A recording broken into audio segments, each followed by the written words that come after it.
Greetings, Mind Crafters, and welcome to another Minecraft episode. My name is Kimberly Quinn. I'm your hostess with the mostest. And, remember, just big reminder here Minecraft is about becoming the boss of your brain.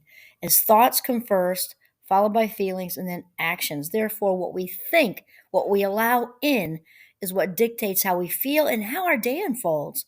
We become what we think about all day long.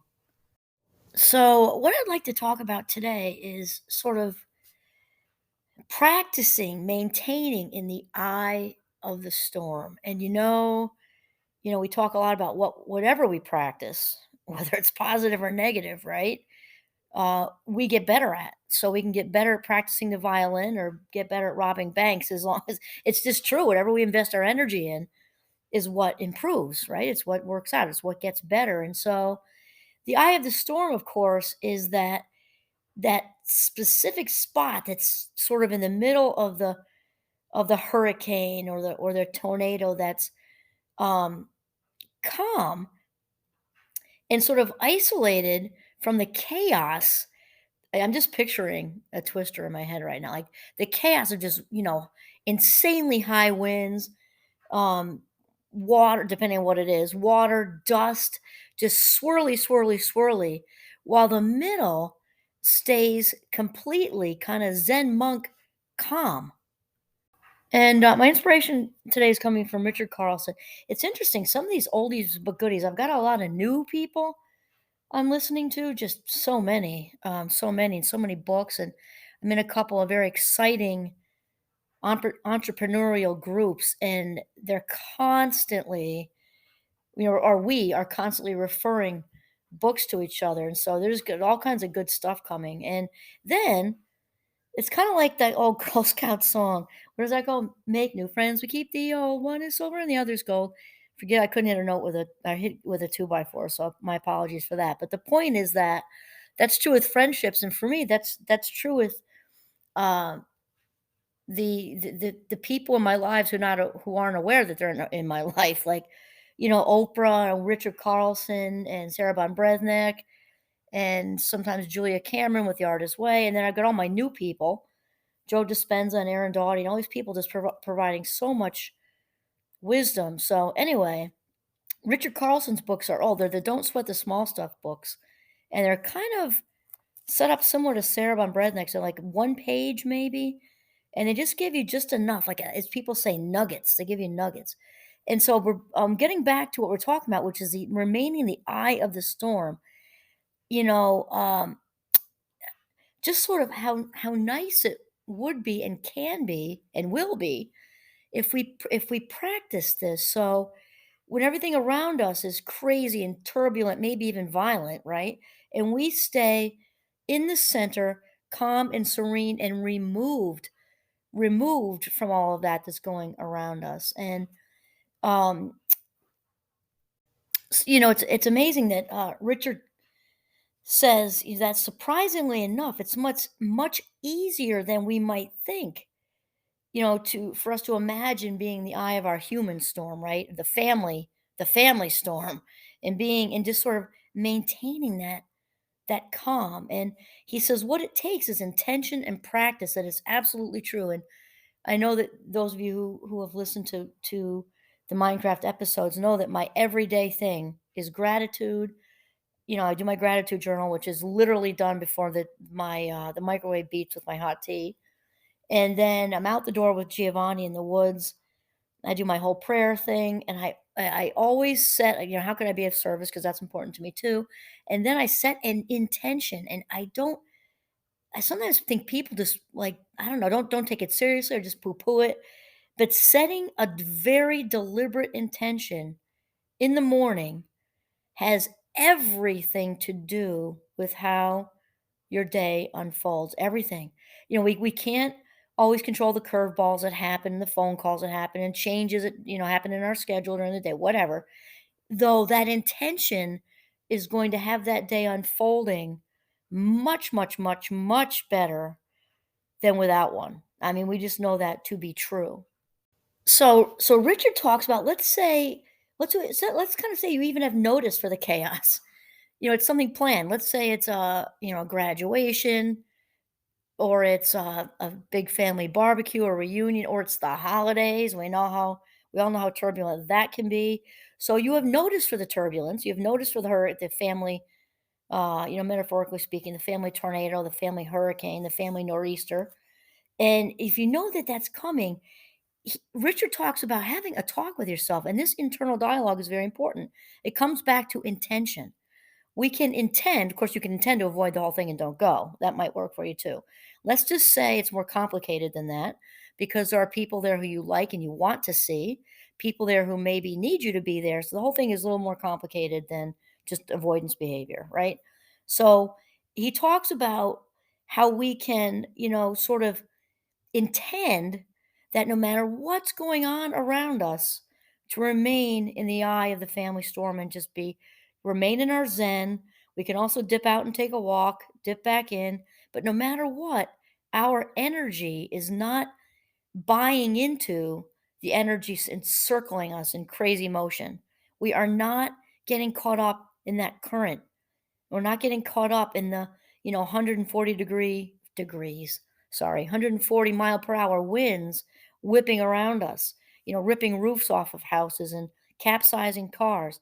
We can stay in the eye of that storm, breathing deeply, staying centered by going within. Richard kind of says we can commit to being that person who's kind of leading by example, or I like to say taking the high road. And especially if you've got other family members who look up to you and need you too. So maybe there's kids, teenagers, might be somebody who's an adult, but who you're kind of an anchor for them. You got a really rock solid relationship and they look up to you too. Because dysfunctional family dynamics can just take all, form, shape, sizes, and we all know what that's like. If we can commit, and again, we're not saying this in an unhealthy codependent way and being everybody's everything and rescuing. No, it's actually the exact opposite. It's saying that going in, winning from within, going into your own authentic self, living within your frame, being that rock, and knowing, if you start to get jostled too, to get out of dodge, go outside, step into the restroom, even if you have to, because that's kind of an easy one, an excuse. Nobody says anything. You can go breathe and get centered.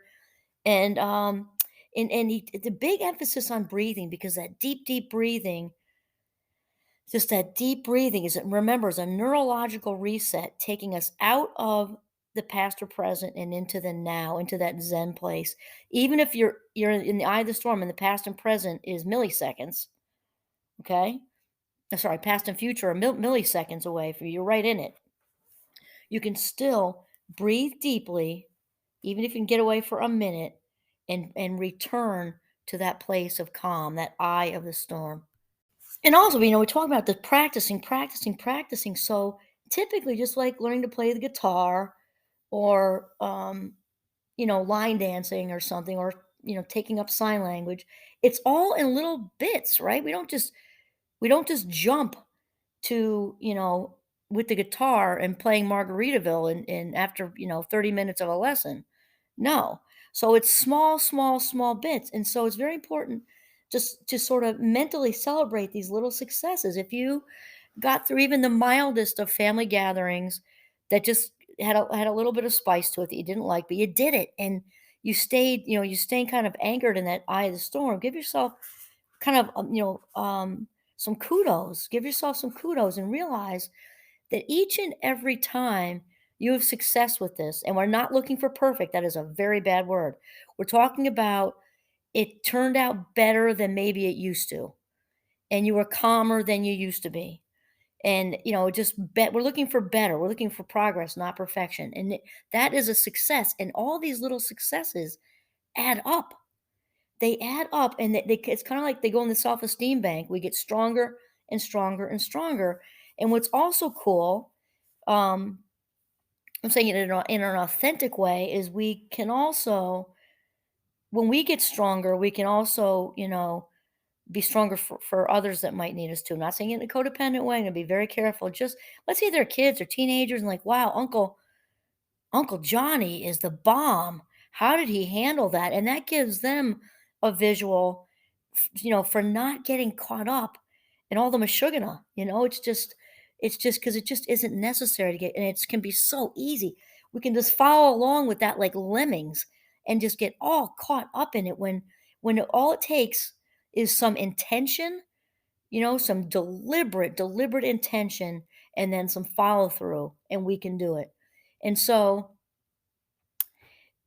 notice when we're in the eye of the storm, we're very present moment oriented, and that's where the joy is. That's also where the power is. That kind of agency where we're feeling we're in our own authentic power place. There we go.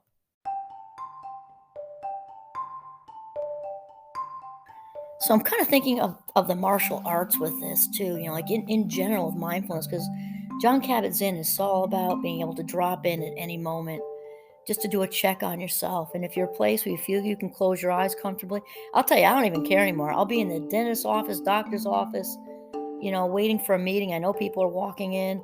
My eyes are closed sometimes, and I think they all know at this point because I'm very clearly awake and alert. I'm kind of sitting up straight. Who cares? I'm dropping in. But the point is here is that once you kind of master the more milder storms and staying in the center, then you build this confidence and knowing that you have the resilience, and it doesn't matter if you trip up and kind of slip into it. Then just pull yourself back into the eye of the storm, that you can handle more and more and more and more. So it's kind of like you go from a white belt, then maybe it's the yellow belt and the green belt, blue belt, brown belt, and eventually you've got your black belt and being a mindfulness warrior. And you can just drop in at any moment, doesn't matter who's saying what around you, detaching with love and kindness, and just distancing yourself from all of it. And the inner peace and joy will just know no bounds. And that's it. This is Kimberly Quinn signing off from the beautiful northern Vermont. Have a mindful day.